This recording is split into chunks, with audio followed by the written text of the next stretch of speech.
Hi, this is Gary Clee from Shoes, and you're listening to Icon Fetch.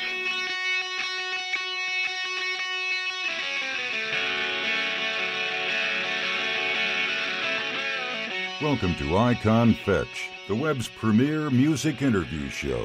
Now, here's your host, Tony Peters.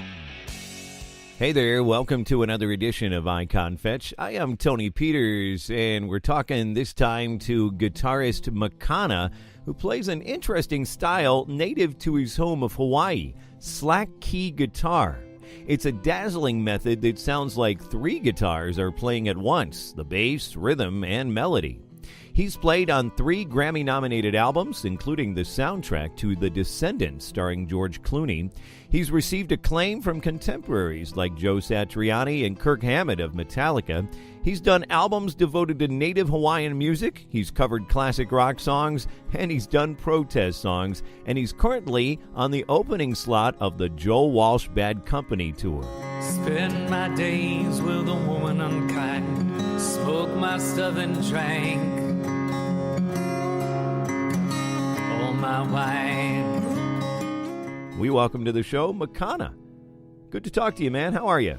I'm doing great. Nice to meet you, Tony. Yeah, it's good to talk to you. Now, a good place to start was where I started.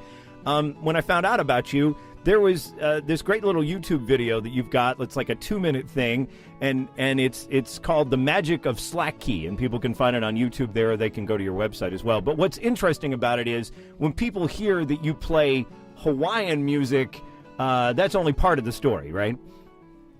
Yeah, definitely. I mean, a lot of the world still has a kind of an anachronistic view of the music of Hawaii stuck somewhere in the 1940s. Right. Pretty funny.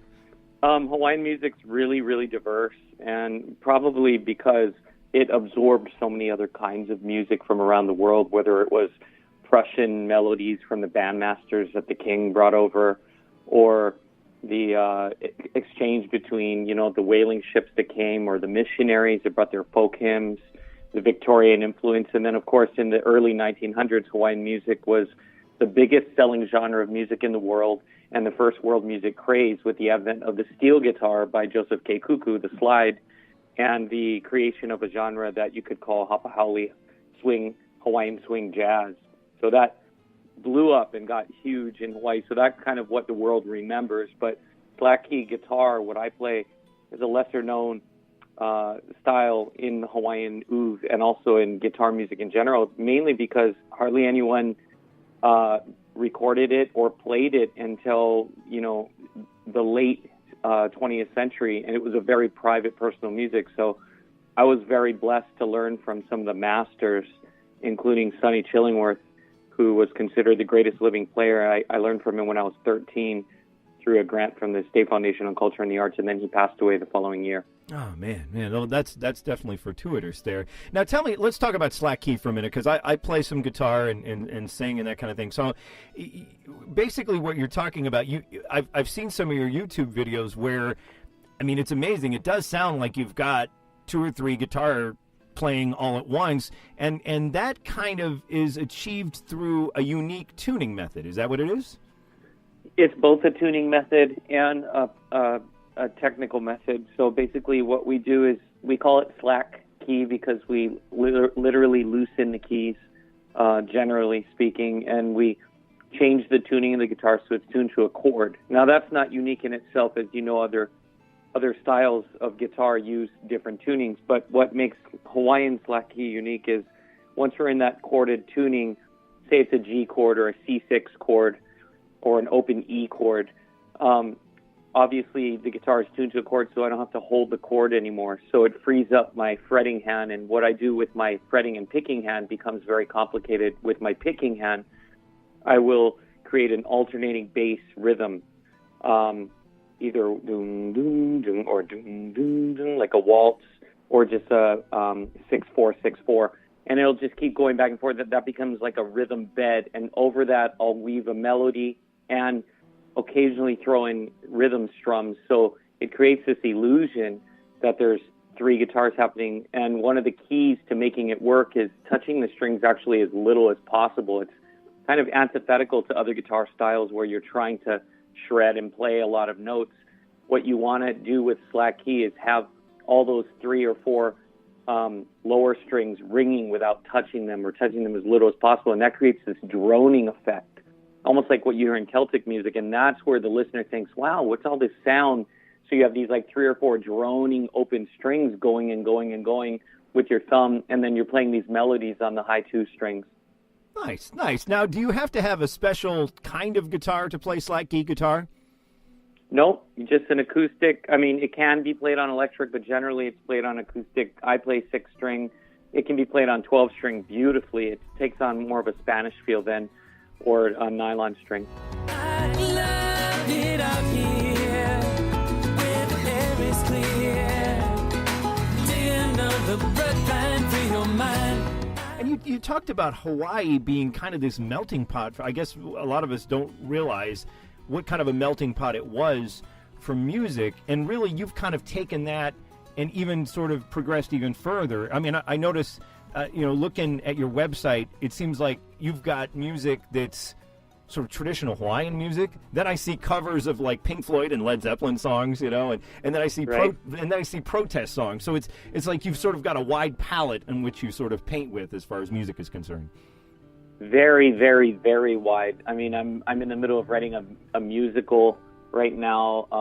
I do a lot of what you would probably call folk pop original music that I haven't recorded a lot of, but I'm getting ready to. So I do a lot. And what is interesting for me as a musician is because I came to the guitar from such a different viewpoint. Like, I didn't even know standard tuning and blues and rock existed.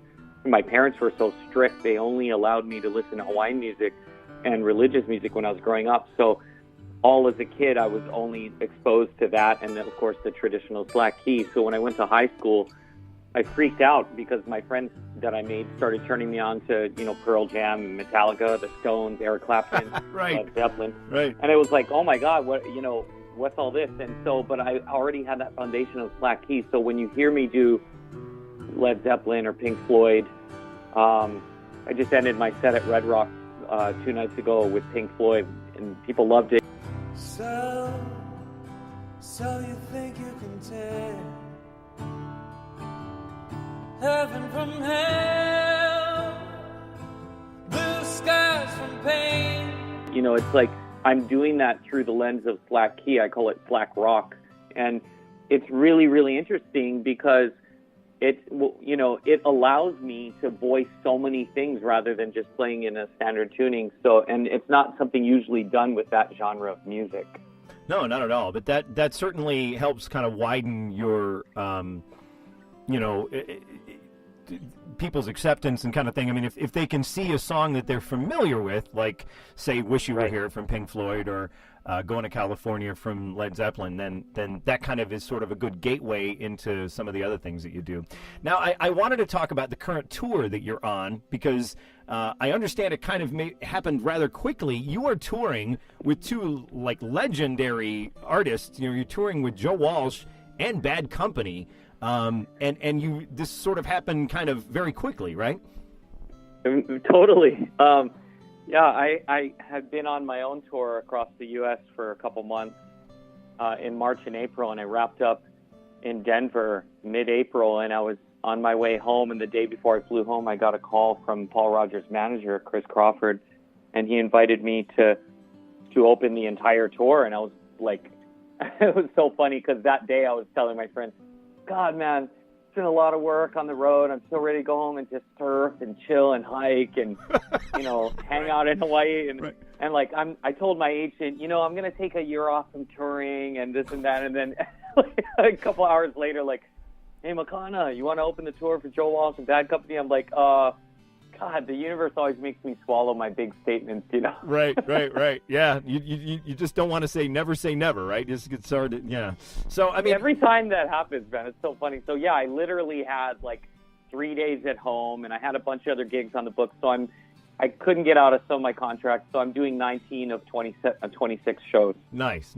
Now, I mean, as a musician, just a pure musician, to be on a tour and get to watch the amazing Joe Walsh every night and the amazing Mick Ralphs every night, and to hear Paul Rodgers sing, I mean, that's got to be a thrill.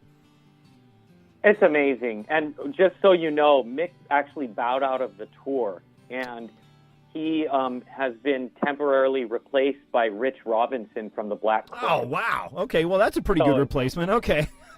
Yeah, no, I mean, it's like, it's really cool. And I mean, all I can do is, I'm so grateful and doing my best to warm the crowd up, and it's going well. And I mean, like I said, we played Red Rocks the other night. It was like a dream come true. And I opened for Paul previously, so that's how they knew about me.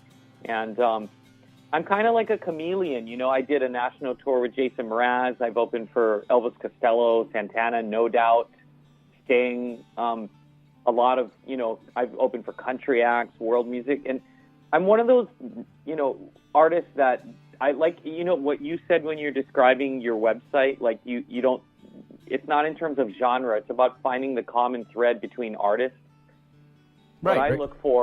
What I look for is emotions. Like, okay, what makes a song country these days? Well, the guy's got a little twang the way he says the word, otherwise the production almost sounds like pop. Exactly. So we think in terms of genre, but for me, it's just music, man. It's like, it's connecting with our humanity, and I can pretty much play any style, and I love having that freedom. It's a little hard in a career sense because people never know what to make of you, but that's okay. I'm kind of an enigma. I can go to Hilo and play for the old timers, and I mean, that's where I'm most at home. But because I've been a fan of all the old classic rock guys for so long and doing these songs, it was like, this is a dream for me to be able to go out and play this material. Sure.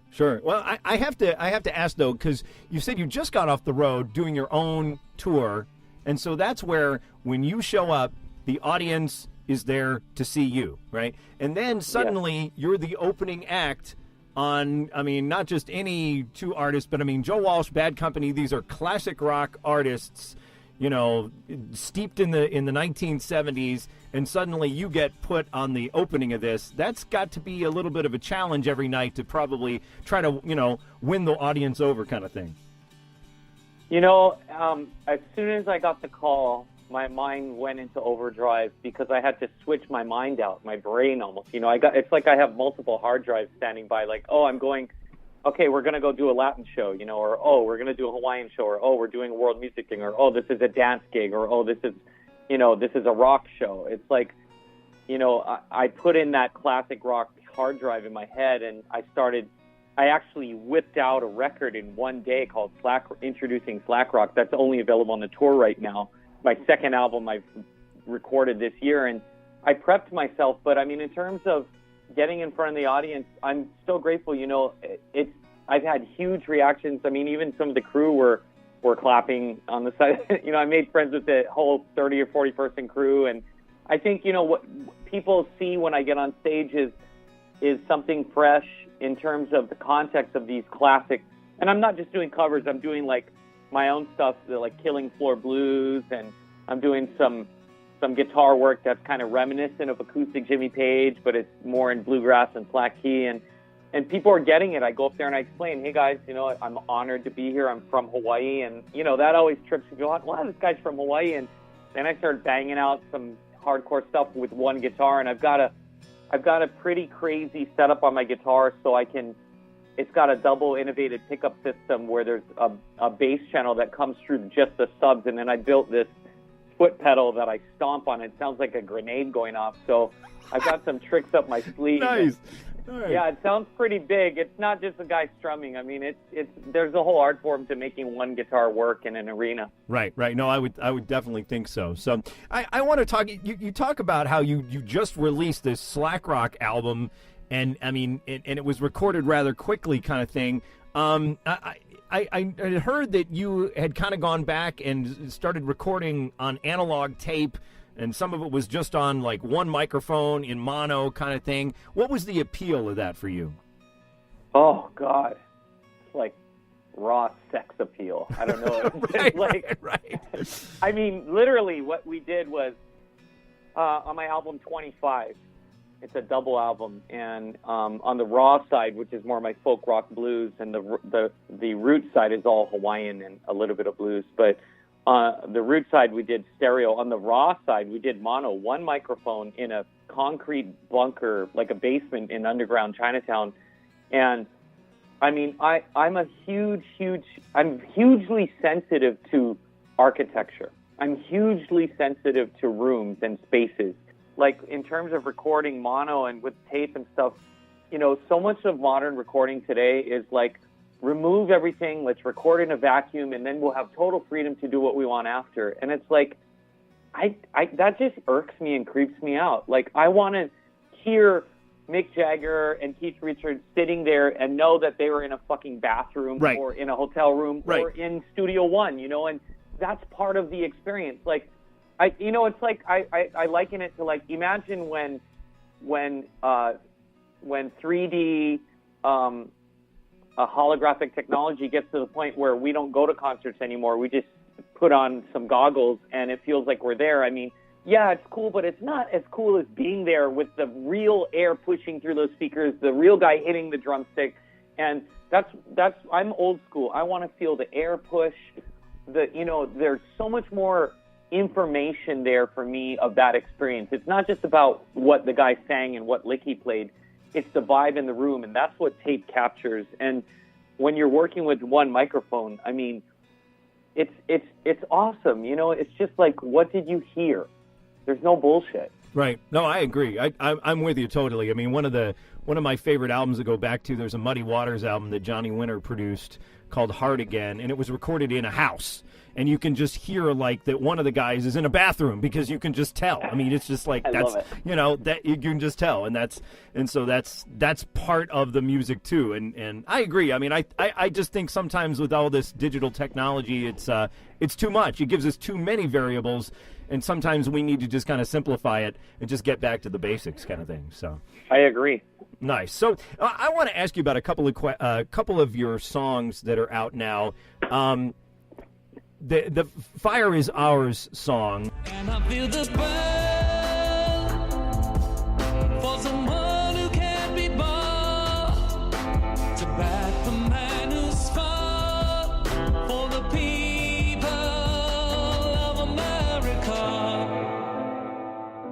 The first thing I notice about hearing this is that it's not really a guitar-driven song. So with that song, was that kind of attempt to sort of break out and do something different for you? No, you know, you're right. There's no guitar on it. In fact, we did it on Logic.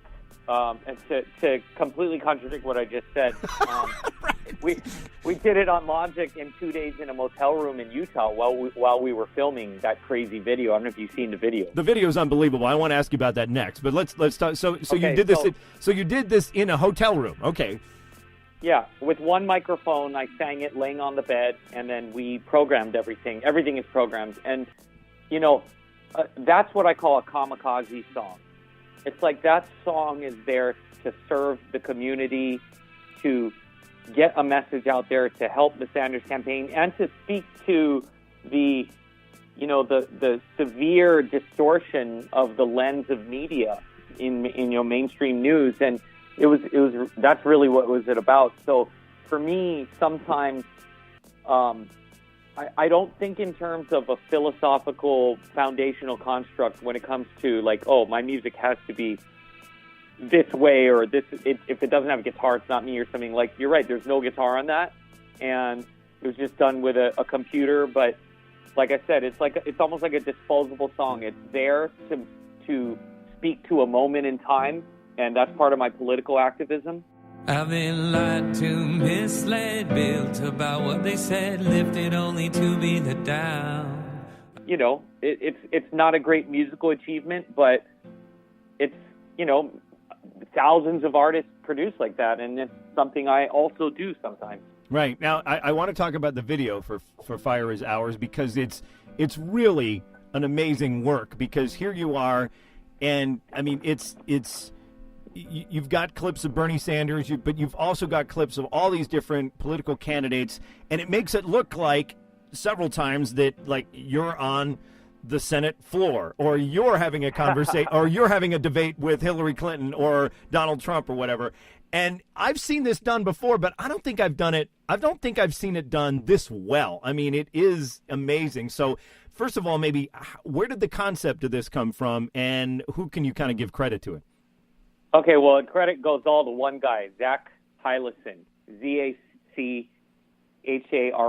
Zachary Hylison, H-E-I-L-E-S-O-N. Okay. And Zachary's an old buddy of mine who is from Utah, so I flew up there and we did it up there, but he used to live in Hawaii. That's how we met. And we've done a lot of recordings, written songs together, but his specialty is he's a filmmaker, and he's a master of post. And he's a one-man film guerrilla army. I mean, so, you know, the two of us did this whole thing, and I was just the good at it, and he did all the work. And in terms of the concept, we came up with the concept together. He came up with the concept. The video is really divided into two parts. There's the part on the Senate floor and, you know, or in the House, really, and, you know, on the debates and on the news. There's all that, and that's all compositing, and Zach is a master at that. And if you go back through the video, you'll notice that we actually changed all the CNN and Fox headlines. They're really, really, really funny. They go by really fast, but there's some really messed up stuff in there. Nice. And then the whole thing about being in the desert with the piano and then it being on fire, that was my idea. I was like, something we need, you know, and it became this metaphor where, and the beautiful thing, the metaphor is that it wasn't planned. Like, I was kind of concerned it was snowing. For one, I'm from Hawaii and I was freezing for hours, but you know, it was like, I was like, oh, is it going to look weird? And then it was just like, well, we just got to do it. You know, we're on a deadline, and we found this piano on Craigslist, and the two of us took an hour to get it from the ice in this guy's driveway up to into his dad's pickup truck. It was 700 pounds. And we drove it out to this campsite in the middle of nowhere. And, you know, we filmed, and we only had a couple takes because the sky color was changing. And then, boom, I just dumped gasoline, the whole thing. And I had the background, the behind-the-scenes footage is hilarious. And then I set it on fire, and we had one take. But when we watched it back, it was amazing because it was like the whole rip on the media was like how you said it looked so real, but obviously I'm composited onto the floor there giving a State of the Union address and on the news and in the debates. That's how fake it represented, the fakeness of it. But then when we went to the piano shots with the fire, that was all real. And everyone was like, how'd you do that? That's the best photoshopping and effects I've ever seen. I'm like, no, that part's real. Like, that's real fire. They're like, what? And that metaphor was like Bernie, representing Bernie, the burning piano in the cold, icy climate of politics where people are just sold out and just there for private special interests. And Bernie's there like the lone fire burning in this cold climate. So the metaphor really came through, and it was very serendipitous. Right. No, and I thought it was just like sort of CGI stuff as well. I didn't realize you were actually burning a piano, so that's way cool. So that's awesome. Yeah, I mean, it was like gnarly because it was freezing, and if you look at the video carefully, you see steam coming off the keys because there's fire, but the keys are frozen. Oh, man. Yeah, I mean, I could tell at one point, I'm like, it almost looks like your hair is getting singed or something. So I'm like, okay, this is either really, really good or this is really happening. So nice. All right, well, that's cool. And then if we shift gears, I mean, you've done a couple of these type of songs where you've named names and kind of pointed fingers, and one of them is We Are the Many. We'll occupy the streets, we'll occupy the courts, we'll occupy the offices of you till you do the bidding of the many, not the few. Where did that inspiration, did that kind of come from the Occupy movement itself? Is that where that came from? The inspiration for that song came, well, I had just visited Zuccotti Park a month before I wrote that in the fall of 2011, and the inspiration came from an article I read it's probably the New York Times, that it said, the movement lacks melody. And it was a really big rip on my generation, how if this Occupy movement was happening in the 60s, there would be hundreds of songs, it would be all over the radio, but the artists today are clueless and disconnected. And I mean, it was right. It was totally true. But, of course, I took offense. And so in 3 hours, I penned We Are the Many. And then I started making a video for it with my friend Kamuela Vance. And we started sourcing images and, you know, just a very simple video. But, you know, in the meanwhile, while we were producing that video, it took about 2 weeks because we didn't know what we were doing.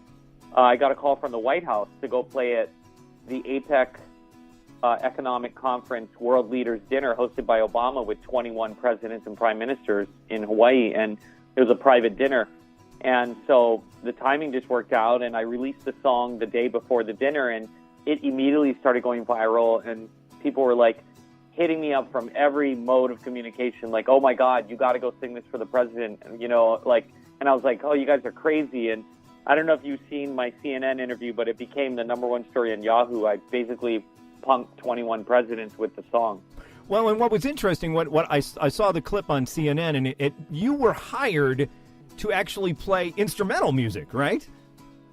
Yes and no. I wasn't hired. I wasn't paid a dime. I was doing this out of so that's a big, this is where my principles come in, is if I was hired, I wouldn't have done it.